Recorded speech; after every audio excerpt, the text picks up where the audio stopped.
Queridos irmãos, é sempre uma alegria quando podemos retirar do nosso tempo um tempo para nos dedicarmos à oração e à leitura da palavra e à reflexão.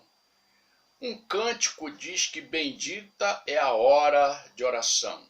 Essa é uma verdade que nós não podemos esquecer e é uma verdade que devemos sempre praticar. Bendita a hora de oração, porque ela traz conforto ao nosso coração, ela traz segurança ao nosso coração, ela traz, acima de tudo, expectativa e esperança ao nosso coração. Reconhecemos que estarmos juntos presencialmente é algo extraordinário, mas enquanto estamos limitados, impossibilitados, isso não nos impede de podermos retirar nesse momento o nosso tempo, aquele tempo que presencialmente dedicamos ao estudo e às orações e aos cânticos, e realizarmos juntos, mesmo através do sistema tecnológico, aquilo que nós podemos fazer, que é adorar o nome do nosso Deus. Adorar o nome de Deus, quando nós olhamos para o Antigo Testamento, especialmente o livro de Salmos, é render graças, é ser grato, é reconhecer que Deus é o nosso Ebenezer, é a nossa pedra de ajuda. O Salmo 136, em especial, é um convite a rendermos graças ao Senhor. Render graças porque precisamos reconhecer que até aqui Deus tem nos ajudado, até aqui Deus tem pelejado por nós, até aqui Deus tem feito com que a nossa vida seja preservada. Até aqui Deus tem mostrado a nós, a cada um de nós, o seu cuidado, o seu favor, a sua proteção. Então, quando nós olhamos para o Salmo 136, nós reconhecemos que esse é um maravilhoso convite. E nesta noite, eu quero, junto com os irmãos, pensar não só no Salmo, porque o Salmo está no Antigo Testamento, mas começar pensando nos Salmos e depois passar para um diálogo de Jesus com Pedro no Novo Testamento. Render graças. E o salmista alista uma série de coisas. Eu destaco 3. No verso 1, que Deus é bom. Irmãos, reconheçamos sempre isso. Deus é bom. Deus é muito bom. E Ele olha por nós. Ele vela por nós.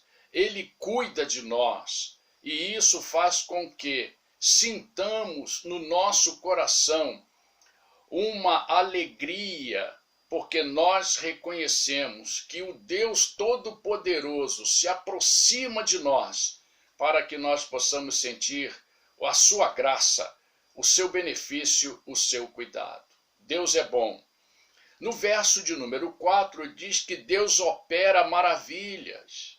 Aquele Deus que cuidou do povo de Israel, aquele Deus que os tirou da terra do Egito, da terra da escravidão, cuidou desse povo no deserto, os pés não incharam, as sandálias não acabaram, porque o cuidado de Deus estava sobre eles. Mas também fez maravilhas, fez com que águas amargas adoçassem, fez com que atravessassem o Mar Vermelho, fez maravilhas extraordinárias, cuidados extraordinários. E o verso 4, então, quando nós estamos rendendo graças ao Senhor, diz que nós precisamos pensar nessas maravilhas. Tanto no Velho como no Novo Testamento, nós encontramos as maravilhas de Deus, tanto em Jeová como em Jesus. E também o consolo do Espírito Santo, o conforto do Espírito Santo que nos alcança. Então, render graças tem ainda uma outra coisa, uma outra dimensão, que é no verso de número 15 destacada. Render graças significa dizer: Senhor, muito obrigado pelo nosso alimento. Guardando a certeza no coração de que o pão de cada dia nos chega à mesa pela grandeza de Deus. De uma maneira poética, é agradecer a Deus o maná. Como o Senhor derramou o maná no deserto para que o povo pudesse ser alimentado, o Senhor tem derramado do maná em nossas mesas a cada dia. E nós devemos ser gratos ao Senhor. E nós devemos agradecer ao Senhor. E nós devemos render graças. E nosso momento de oração, hoje, nós devemos render graças ao Senhor. Porque Ele é bom, porque faz maravilhas e nos alimenta. E tudo isso, o Salmo 136 diz, porque a essência de Deus é amar. Deus nos ama. Deus nos ama e porque nos ama, Deus é bom, Deus faz maravilhas e Deus nos alimenta, Deus cuida de nós. Esse amor exaltado no Velho Testamento também encontra eco no Novo Testamento. A obra de Cristo foi em amor. O ensino dos apóstolos na sua doutrina é uma doutrina em amor, especialmente quando Paulo fala no capítulo 13, em 1 Coríntios, sobre o amor e diz que ele é o maior de todos. Entretanto, eu gostaria nessa hora de pensar no diálogo entre Jesus e Pedro. Jesus já havia ressuscitado, já estava com o esplendor completo. Jesus já havia aparecido aos discípulos e nesse diálogo com Pedro é a terceira vez que ele aparece. Jesus indaga de Pedro certas coisas e faz uma pergunta que é uma pergunta que eu creio que ele fará a cada um de nós. Eu creio que a pergunta que Cristo fez a Pedro o Senhor a fará a cada um de nós. Então é importante saber que esse diálogo, ele traz para nós reflexões importantíssimas. E o verso 17, capítulo 21 do Evangelho de João, eu só vou me prender a ele e na resposta de Pedro. E diz assim, no livro sagrado, na Bíblia, e eu vou pegá-la, e diz assim em João, capítulo 21, verso 17. Se os irmãos quiserem abrir a sua Bíblia, também pode fazê-lo. João, capítulo 21, verso 17. Pela terceira vez, ele lhe disse: Simão, filho de João, você me ama? Pedro ficou magoado por ter Jesus perguntado-lhe pela terceira vez: Você me ama? E lhe disse: Senhor, tu sabes todas as coisas e sabes que eu te amo. É interessante pensarmos nessa pergunta de Jesus. É interessante analisarmos por que Jesus Cristo fez essas perguntas, porque aqui no texto diz que é a terceira vez que ele faz a pergunta, e se nós olharmos os versículos 15, 16 e 17, nós verificaremos isso. Alguns acreditam que foi para mostrar a Pedro que, porque ele havia negado 3 vezes, Deus o perdoou e o restaurou.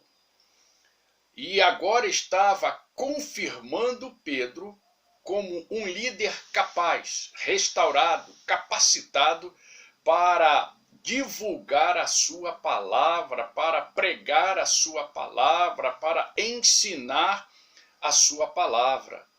É interessante que, se isso realmente justifica as 3 perguntas, o mais importante nisso é que Deus considerou Pedro restaurado.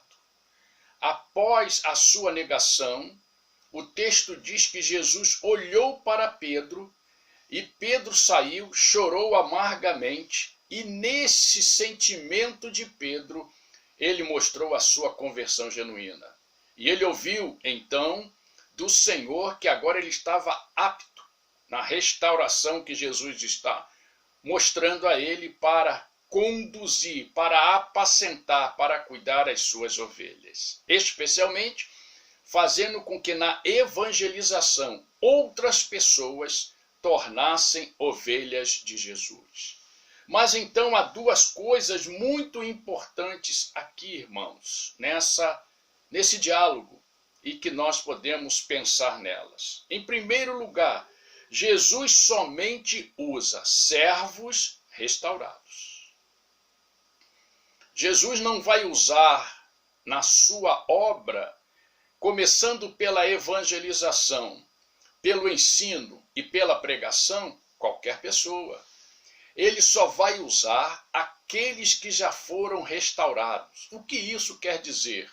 Aqueles que já confessaram os seus pecados, aqueles que já estão lavados no sangue do Cordeiro, com as suas vestiduras branqueadas e têm a certeza de que o seu nome está no livro da vida. Restaurar significa aqui, irmão, ser uma nova criação. A Bíblia fala sobre isso, a doutrina dos apóstolos fala sobre isso. Então precisamos sentir que a graça de Deus em nosso coração e que a ação do Espírito Santo nos convenceu do nosso pecado e que agora nós estamos restaurados. Estamos aprovados, passamos no teste e agora o Senhor então terá prazer e alegria em nos conduzir, em nos enviar para que preguemos a sua palavra. Pedro agora estava se sentindo restaurado. E uma outra grande coisa aqui é que Cristo o legitimou diante dos outros discípulos. Jesus não só restaurou, mas o legitimou diante dos outros discípulos como um apóstolo aprovado. E isso, para mim, ficou evidente no Pentecostes, quando Pedro foi usado para mostrar a beleza do Evangelho naquela pregação tremenda que impactou todos aqueles que ouviram. Então, a primeira coisa que nós encontramos é que Deus e Cristo só usa servos que estão restaurados. Precisamos reconhecer que o sangue de Jesus nos transformou em novas criaturas e que não há condenação para nós. A segunda coisa, que a missão do servo de Deus é apacentar, é pastorear, é cuidar. E quando nós ouvimos a resposta de Pedro, ele diz: Senhor, tu sabes todas as coisas, tu sabes que eu te amo. O que isso quer dizer é que Pedro entendeu a restauração de Cristo, entendeu que agora ele estava aprovado e que estava apto para cumprir a grande missão. E aí ele entendeu o que no capítulo 20, verso 21, Jesus havia dito: assim como o Pai me enviou, eu os envio.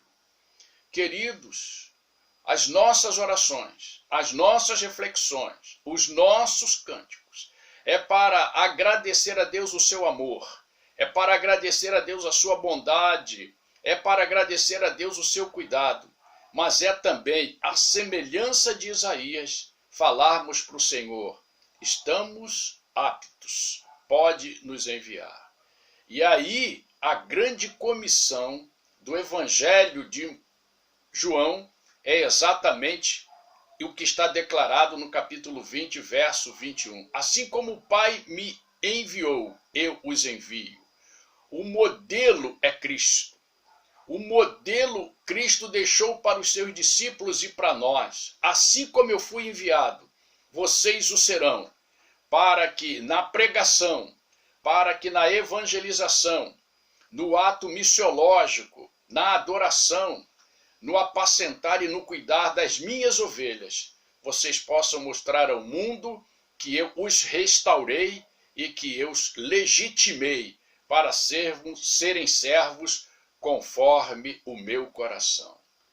Que Deus nos abençoe, queridos, e que nós pensemos nisso, que render graças na última análise é estar preparado para o envio, porque nós estamos restaurados, nós estamos legitimados para pregar o Evangelho e pastorear as ovelhas do Senhor Jesus Cristo. A Ele, a Cristo, todo louvor, toda a nossa adoração, porque Ele é bom e a sua misericórdia também cai sobre nós a cada manhã. Amém. Que Deus nos abençoe. Shalom, Adonai.